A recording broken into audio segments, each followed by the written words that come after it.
ఓం నమ శివాయ. ఓం శుభంకర్యే నమః. మార్చిలో మనకి అత్యంత పవిత్రకరమైనటువంటి రోజు ఫాల్గుణ పౌర్ణిమ. చాలామందికి సంసిగ్ధత ఉంటుంది. 24వ పౌర్ణిమ 25 అని.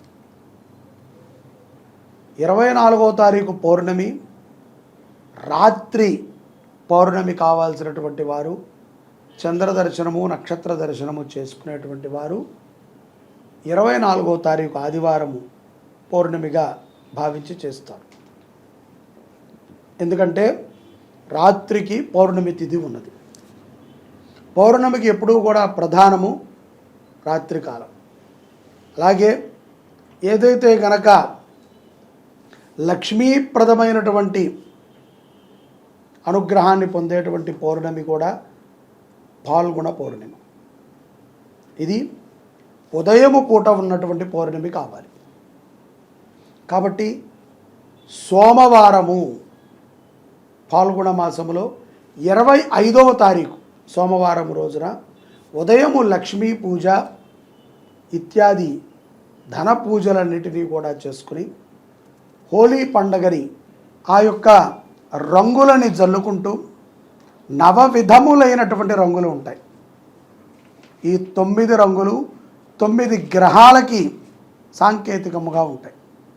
తద్వారా అలక్ష్మీ దోషాలని తొలగించుకున్నటకు పౌర్ణమి రోజున ఆ యొక్క లక్ష్మీ పూజని 25వ తారీఖు చేసి లక్ష్మీ అమ్మవారికి నైవేద్యంగా పెట్టి ఆ యొక్క పెట్టినటువంటి మధుర పదార్థాన్ని స్వీకరించి హోలీ ఆటని ఆడుకుని ఆ రోజున మాంసాహారాన్ని భుజించకూడదు.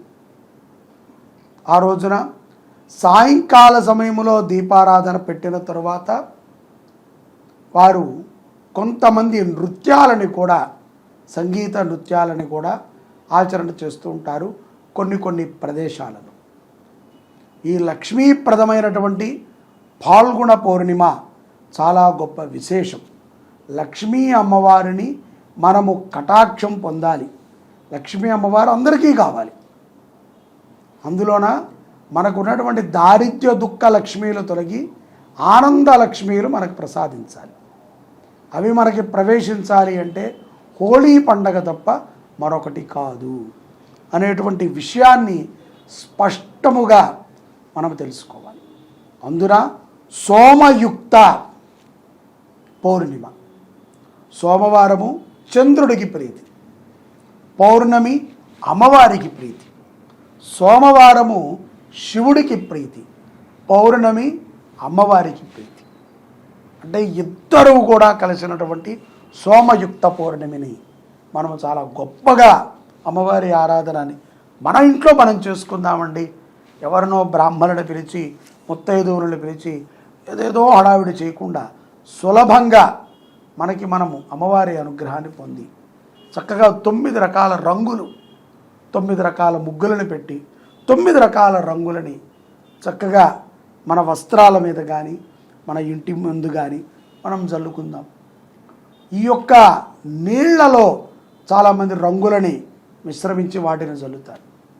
అవి కూడా చాలా జాగ్రత్తగా చూసుకుని మనం జల్లుకోవాలి. ఏది పడితే అవి నీళ్ళల్లో కలిపితే తద్వారా ప్రమాదాలు కూడా మనకు వస్తూ ఉంటాయి. కాబట్టి ఆనందకరమైనటువంటి పౌర్ణిమల్లో ప్రప్రథమమైనటువంటి పౌర్ణిమ. అందున మరొక గొప్ప విషయం, ఈ పౌర్ణమి తర్వాత మరికొద్ది రోజులలోనే మనకి అమావాస్య వస్తుంది 15 రోజులకి. దాని తర్వాత ఉగాది వస్తుంది.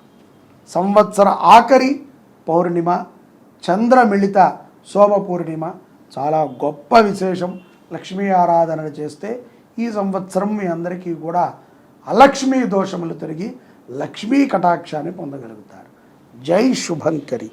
ఓం నమ శివాయ.